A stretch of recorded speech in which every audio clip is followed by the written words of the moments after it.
देखिए स्टूडेंट, आज हम लोग मैट्रिक का मैथ का एक चैप्टर शुरू करने जा रहे हैं, निर्देशांक ज्यामिति, जिसको नियामक ज्यामिति भी कहते हैं। आइए इसके बारे में पहले जानते हैं, नियामक ज्यामिति किसे कहते हैं। तो इसे हम लिख करके आप लोग के सामने एक्सप्लेन करते हैं, फिर इसको समझाते हैं one by one, step wise. Brightness पर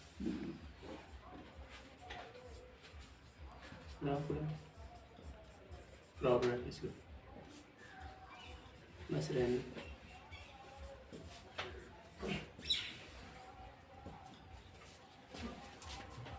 देखिए, ज्यामिति की वह शाखा, ज्यामिति की वह शाखा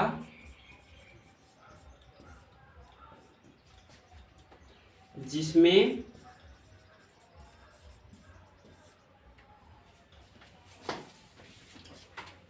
दो अक्षों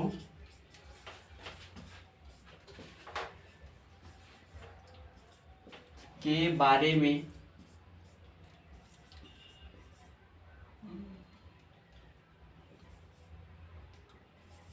अध्ययन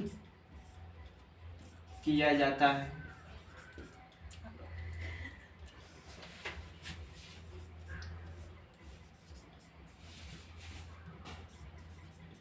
उसे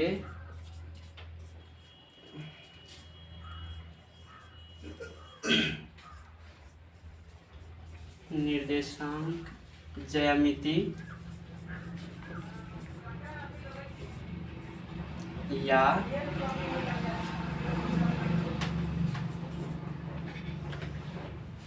नियामक ज्यामिति कहते हैं।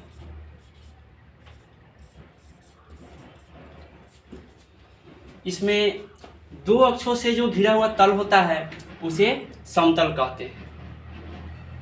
दो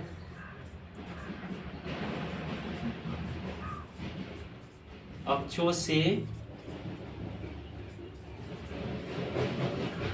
घिरे तल को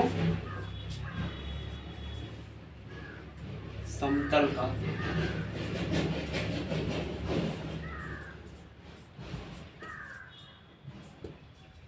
अब देखिए, इसमें दो अक्ष कौन कौन है।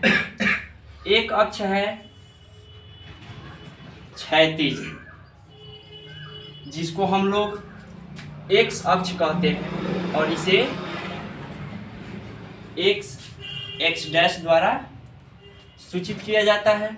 और दूसरा अक्ष ऊर्ध्वाधर होता है, जिसे वाई अक्ष कहते हैं, और इसे वाई डैश द्वारा सूचित किया जाता है।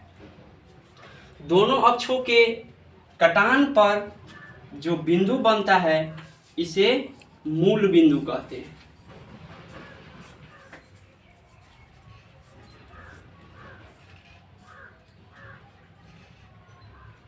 और मूल बिंदु का नियामक 0 0 होता है। यहाँ ध्यान देना है कि मूल बिंदु के दाएं तरफ जो भी दूरियां होगी वो धनात्मक होगी, यानी प्लस में होगी, और मूल बिंदु से बाएं तरफ जो भी दूरियां होगी वो ऋणात्मक होगी, यानी माइनस में होगी। मूल बिंदु से ऊपर की दूरियां धनात्मक होगी, यानी प्लस में होगी, और मूल बिंदु से नीचे की दूरियां ऋणात्मक होगी, यानी कि माइनस में होगी। अर्थात जब भी हम लोग निर्देशांक ज्यामिति से अगर कोई क्वेश्चन बनाएंगे तो उसमें 1 2 डिनोट करना पड़ता है। तो ध्यान में रखेंगे कि जिधर धनात्मक है उधर का संख्या धनात्मक लिखेंगे, और जिधर ऋणात्मक है उधर का संख्या ऋणात्मक लिखेंगे। ठीक उसी तरह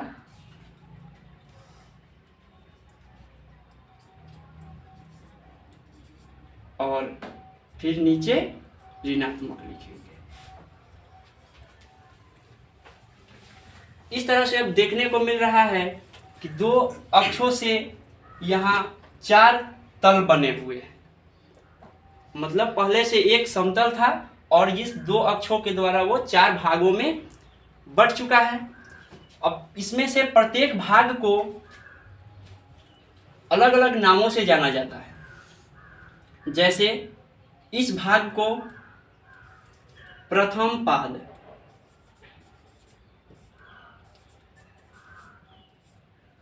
या प्रथम चतुर्थांश कहते हैं। द्वितीय भाग को, मतलब इस भाग को द्वितीय भाग, द्वितीय पाद या द्वितीय चतुर्थांश कहते हैं। इस भाग को तृतीय पाद या चतुर्थांश कहते हैं और इस पाद को चतुर्थ पाद कहते हैं।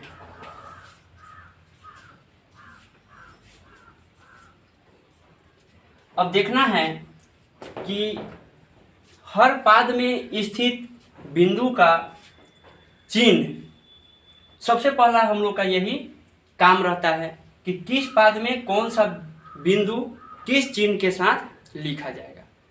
तो हम लोग को ध्यान देना होता है कि प्रथम पाद में जो भी बिंदु हम लोग लिखेंगे दोनों के साथ धनात्मक चिन्ह आएगा।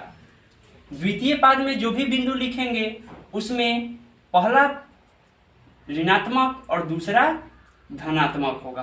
तीसरा पाद में जो भी बिंदु लिखेंगे उसमें दोनों नियामक ऋणात्मक होगा और चतुर्थ पाद में जो बिंदु लिखेंगे उसमें पहला धनात्मक और दूसरा ऋणात्मक होगा।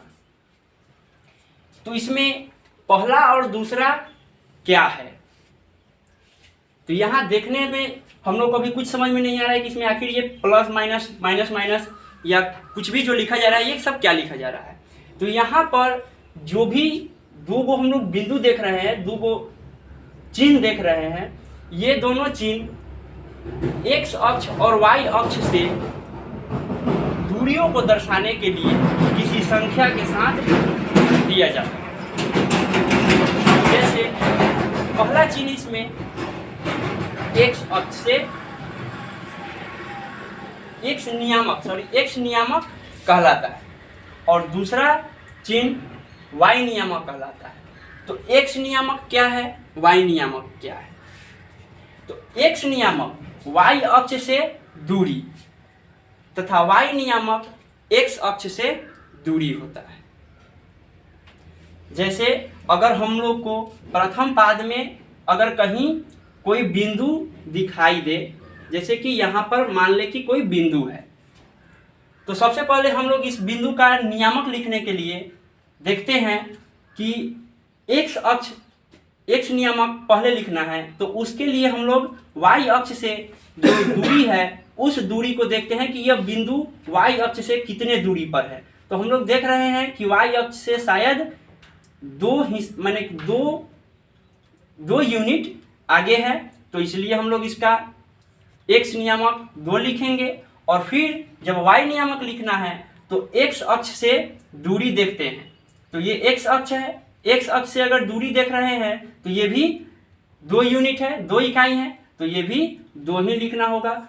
ऊपर देख रहे हैं कि दोनों चिन्ह धनात्मक होना चाहिए, इसलिए इसमें दोनों चिन्ह धनात्मक है। अगर सेम इसी तरह से इसमें लिखा जाए तो एक्स नियामक ऋणात्मक होगा और वाई नियामक धनात्मक होगा। अगर इस पाद में मतलब तृतीय पाद में अगर कोई बिंदु लिखते हैं तो उसमें दोनों चिन्ह ऋणात्मक होगा और अगर चतुर्थ पाद में कोई अगर बिंदु आता है तो उसका एक्स नियामक धनात्मक होगा और वाई नियामक ऋणात्मक होगा। देखिए अभी जो हम लोग डिस्कस किए हैं उस पर आधारित कुछ पहले सूत्र है, इस सूत्र को जानिए।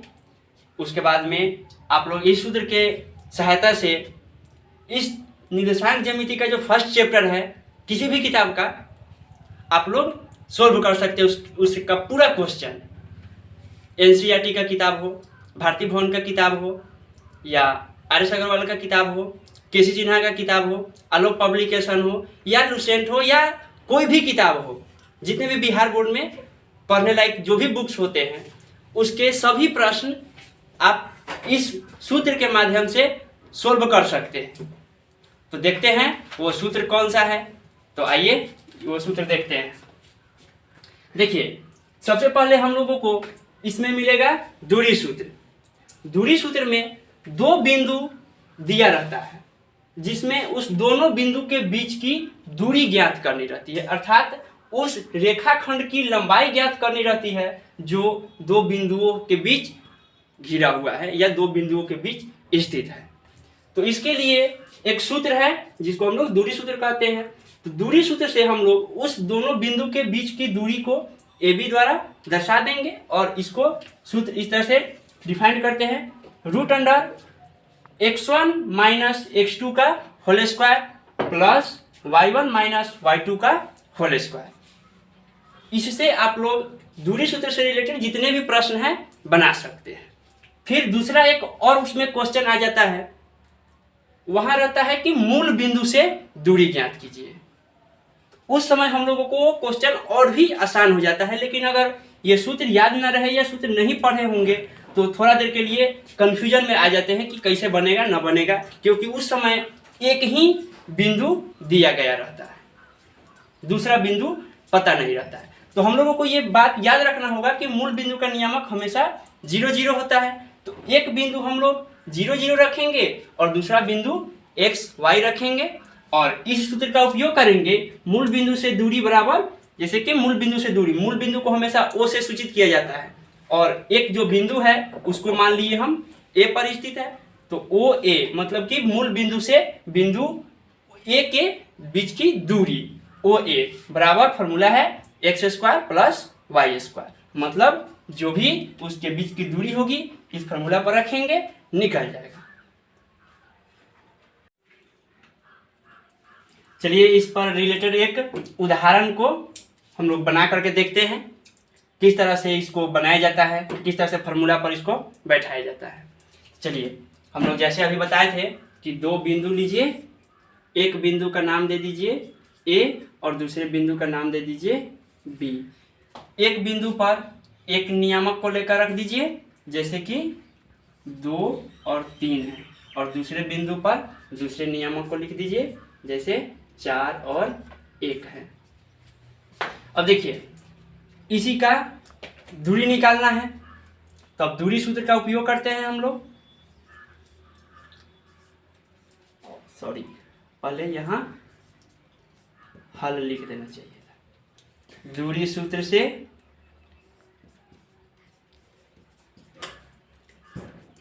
AB बराबर जो सूत्र है उसे लिख लिया जाए, x1 माइनस x2 का whole square plus y1 minus y2 का होल स्क्वायर। देखिए, आप इस बिंदु को इस फिगर से तुलना करके देख सकते हैं। x1 इसमें 2 है और y1 3 है, और इस बिंदु में x2 4 है और y2 1 है। तो अब हम लोग इस बिंदु को इस सूत्र में दिए गए बिंदु से तुलना कर करके और हम लोग इस पर बैठा देते हैं। x1 की जगह पर रख देते हैं 2 माइनस x2 की जगह पर रख देते हैं 4, इसका होल स्क्वायर है, प्लस y1 की जगह पर रख देते हैं 3 माइनस y2 की जगह पर रख देते हैं 1, इसका स्क्वायर है स्क्वायर में। देखिए, 2 माइनस 4 करेंगे, माइनस में 2 आएगा, इसका स्क्वायर कर देंगे। 3 माइनस 1 करेंगे, प्लस में 2 आएगा, इसका भी स्क्वायर कर देंगे। माइनस में कोई संख्या रहे या प्लस में, स्क्वायर करने पर वो संख्या प्लस में ही हो जाता है, और यहाँ फिर 2 का स्क्वायर करेंगे 4 हो गया। अब इस दोनों को जोड़ देंगे तो रूट के अंदर में 8 हो गया, या इसको चाहे तो हम लोग 2√2 लिख सकते हैं। यही इसका आंसर हो गया।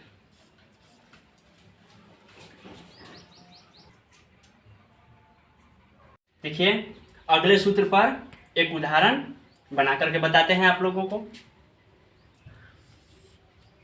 जैसे देखिए यहाँ पर एक उदाहरण में क्वेश्चन लिखा गया है, बिंदु 3 - 4 की दूरी मूल बिंदु से ज्ञात कीजिए। तो देखिए जैसे ऊपर हम लोग सूत्र के समय देखे हुए थे कि मूल बिंदु का नियामक 0 0 होता है और एक बिंदु हम लोग ए रख लेते हैं जिसका नियामक प्रश्न में 3 - 4 दिया गया है। बस अब कुछ करना नहीं है, सूत्र का उपयोग करना है, मूल बिंदु से दूरी। तो मूल बिंदु से दूरी OA बराबर जो सूत्र है x² + y² √अंडर।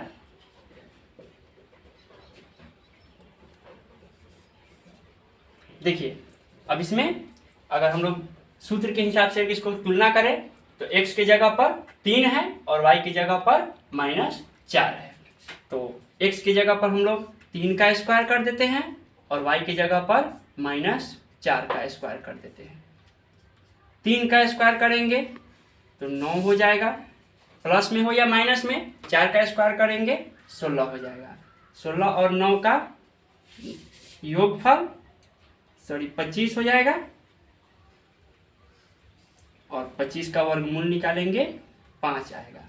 ये प्लस माइनस कुछ भी आ सकता है, यही आपका आंसर हो गया। अब देखिए इस 2 सूत्र पर आधारित हमने 2 उदाहरण आप लोगों के सामने पेश किया, लेकिन और भी बहुत तरह का क्वेश्चन आपके किताब में रहेगा जिसको आपको बनाना होगा। और चाहे कैसा भी क्वेश्चन हो, लेकिन यही दोनों सूत्र के उपयोग से हम लोग बना सकते हैं।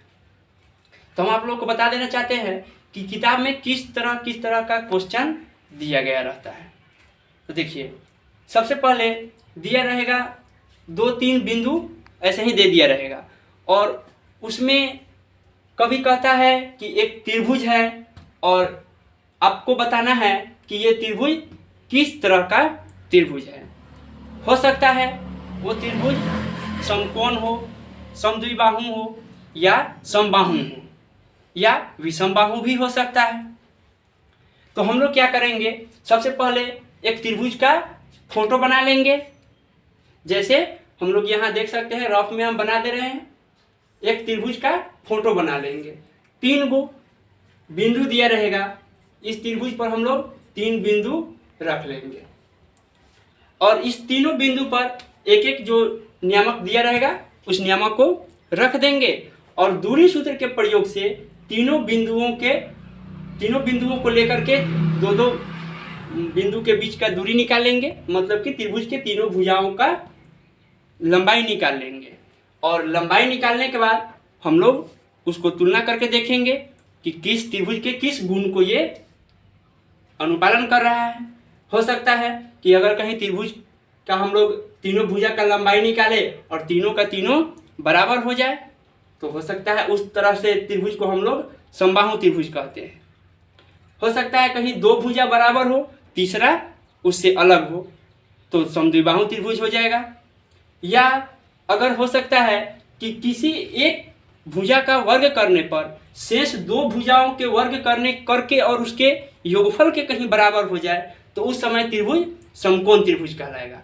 और यदि कहीं तीनों भुजा की लंबाई निकाले और तीनों भुजा का लंबाई अलग अलग आ जाता है तो उस समय वो त्रिभुज विषमबाहु त्रिभुज होगा। ठीक इसी तरह से चतुर्भुज पर आधारित भी प्रश्न रहेंगे। तो चतुर्भुज के भी गुण हम लोगों को याद करना रहेगा। सबसे पहले हम लोग को जानना होगा कि आयत कैसा होता है, वर्ग कैसा होता है, समलंब चतुर्भुज कैसा होता है, समांतर चतुर्भुज कैसा होता है। इस तरह से जितने भी चतुर्भुज है उसके गुण अगर हम लोगों को पता रहेगा पहले से तो आसानी से हम लोग किसी भी तरह के प्रश्न का उत्तर दे सकते हैं। जैसे आयत और वर्ग का बात करते हैं हम, तो आयत में देखते हैं कि आमने सामने का भुजा बराबर होता है। तो हम लोग एक इसी तरह से फोटो बना लेंगे और उसमें 4 बिंदु जैसे A, B, C, D दर्शा देंगे और जो आपके प्रश्न में 4 बिंदु दिए रहेंगे उस चारों बिंदु को 1 बाय 1 करके इस पर रख देंगे और फिर दूरी सूत्र का प्रयोग करके A से B का दूरी, B से C का दूरी, C से D का दूरी और A से D का दूरी निकाल लेंगे। साथ साथ चतुर्भुज में हम लोग को ये भी बात पर ध्यान देना है कि इसके विकर्ण के बीच की दूरी कितनी है, तो विकर्ण का भी दूरी इसमें हम लोगों को निकालना है, क्योंकि आयत या वर्ग का सेम उसके साथ साथ मैंने उसका एक और परिभाषा के साथ आ जाता है दूसरा चतुर्भुज, जिसको समचतुर्भुज या समांतर चतुर्भुज भी कहते हैं। जैसे समांतर चतुर्भुज आयत के समान होता है और समचतुर्भुज वर्ग के समान होता है, जिसमें जैसे आयत में आमने सामने का भुजा बराबर है, सेम समांतर चतुर्भुज में भी आमने सामने का भुजा बराबर होता है। लेकिन अगर वही विकर्ण हम लोग निकाल ले और विकर्ण जैसे ही अगर बराबर नहीं आया तो समझ जाएंगे कि वो समांतर चतुर्भुज है, और अगर विकर्ण भी बराबर आ जाता है, दोनों विकर्ण बराबर आ जाता है, साथ साथ आमने सामने का भुजा बराबर आ जाता है, तो समझ जाएंगे कि वो चतुर्भुज आ जाता है। सेम अगर हम लोग वर्ग का बात करें तो वर्ग में चारों भुजा समान होता है और समचतुर्भुज का भी चारों भुजा समान होता है, लेकिन वर्ग में विकर्ण दोनों आपस में बराबर होते हैं और समचतुर्भुज में दोनों विकर्ण आपस में बराबर नहीं होते हैं। तो ठीक इसी तरह से वर्ग का भी अगर बात रहे या समचतुर्भुज का बात रहे तो सबसे पहले हम लोग चारों भुजा की लंबाइयाँ निकाल लेंगे, फिर विकर्ण की लंबाइयाँ निकाल लेंगे और देखेंगे कि इसके बीच में कैसा संबंध है। अगर वर्ग टाइप का संबंध है तो उस चतुर्भुज को वर्ग बोलेंगे, और नहीं तो अगर समचतुर्भुज के लायक संबंध है तो उसे समचतुर्भुज बोलेंगे। चलिए अब देखते हैं आगे हम लोग इसमें संरेख और समदूरस्थ दो। देखिए अभी त्रिभुज और चतुर्भुज के बारे में आप लोगों को पूरा बता दिए हैं। अब हम बताने जा रहे हैं आप लोगों को समदूरस्थ और एक रैखिक, या उसको संरेख बोलते हैं। उस दो यहाँ पर मुख्य बिंदु है, इस दोनों बिंदु पर हम लोग थोड़ा स्पेशल ध्यान देंगे। देखिए सबसे पहले समदूरस्थ किस तरह से क्वेश्चन पूछा जाता है। क्वेश्चन इस तरह से इसमें पूछा जाएगा, जैसे लिखा रहेगा कहीं पे, मान लेते हैं कि दिखाइए कि बिंदु 2, 3 तथा बिंदु 4, 5 बिंदु 3 - 2 से समदूरस्थ है। तो हम लोग क्या करेंगे, एक आकृति बनाएंगे इस तरह का, जो दो बिंदु तीसरे बिंदु से संरेख समदूरस्थ दिखाना है, उस बिंदु को तीसरे बिंदु को हम लोग यहाँ लिख देंगे, और जो दो बिंदु रहेगा जिसको इस तीसरे बिंदु से समदूरस्थ दिखाना है, उस दोनों बिंदु को हम लोग यहाँ पर लिख देंगे। और दूरी सूत्र के प्रयोग से साथ साथ इसमें पहले हम लोग इसमें कुछ बिंदु का नाम दे दिया जाएगा, और दूरी सूत्र के प्रयोग से A, P के बीच की दूरी और उसी तरह से B और P के बीच की दूरी निकाल लेंगे। देखिए दूरी निकाल लेंगे, और दूरी निकालने के बाद अगर दोनों दूरी बराबर हो जाता है तो समझ लेंगे कि ये दोनों समदूरस्थ है, और अगर बराबर नहीं हुआ तो समदूरस्थ नहीं है। और इसी पर आधारित क्वेश्चन कभी कभी पूछ देता है कि एक बिंदु दिया रहेगा जैसे 2, 3 तथा दूसरे बिंदु का एक नियामक छोड़ दिया जाता है, जैसे उसमें लिख दिया जाए x और एक कोई बिंदु लिख दिया जाएगा, उसमें कोई एक y नियामक कुछ मान दे दिया जाएगा, और तीसरे बिंदु से जो बिंदु कुछ दिया रहे उस बिंदु से कहेगा समदूरस्थ है, तो x का मान ज्ञात कीजिए। तो ठीक इसी तरह से A और P का दूरी निकालेंगे, B और P का दूरी निकालेंगे, और दोनों को बराबर करके बीच में बराबर का चिन्ह दे करके दोनों इक्वेशन को, दोनों समीकरण को लिख देंगे, और उसी तरह से बनाते जाएंगे और x का मान आ जाएगा। और हम अभी बताए हुए थे एक रैखिक या संरेख के बारे में, इसके बारे में देख लीजिए। 3 बिंदु दिया रहता है और क्वेश्चन में पूछता है कि दिखाइए कि ये तीनों बिंदु संरेख है या नहीं। तो हम लोग सबसे पहले उस तीनों बिंदु को क्रम से एक लाइन पर लिख देते हैं। जैसे मान लिए ए, बी और सी, 3 बिंदु दिया रहेगा प्रश्न में, तीनों बिंदु को क्रम से एक लाइन पर लिख देंगे और वहां क्या करेंगे, ए और बी के बीच का दूरी निकालेंगे, बी और सी के बीच का दूरी निकालेंगे दूरी सूत्र के प्रयोग से, और ए और सी के बीच की दूरी निकालेंगे। तीनों दूरी निकालने के बाद अगर 2 बिंदुओं के बीच की दूरी का योग तीसरे दूरी के बराबर हो जाता है तो समझ लेंगे कि ये संरेख यानी एक रैखिक है, और अगर नहीं हुआ तो समझ लेंगे एक रैखिक या संरेख नहीं है। बस इसी तरह का पूरा क्वेश्चन दिया गया रहता है। और अब जितना हम समझा दिए, आशा करते हैं कि आप लोग अगर किसी किताब को लेकर बैठते हैं, किसी पब्लिकेशन का, किसी राइटर द्वारा लिखा हुआ कोई किताब लेकर बैठते हैं बनाने, तो आप A to Z प्रश्न बना सकते हैं निर्देशांक ज्यामिति के फर्स्ट चैप्टर का। और देखिए पूरा क्वेश्चन बनाइए, और अगर आपको कहीं से कोई दिक्कत होता है, कोई प्रश्न अगर आपसे नहीं बनता है, तो आप बेझिझक कमेंट करके और वो प्रश्न हमारे सामने भेजिए, और हम कोशिश करेंगे कि अगले वीडियो में आपसे जो भी प्रश्न नहीं बना है उसको बना करके आपके सामने अगला वीडियो प्रस्तुत किया जाए। That's all, thank you.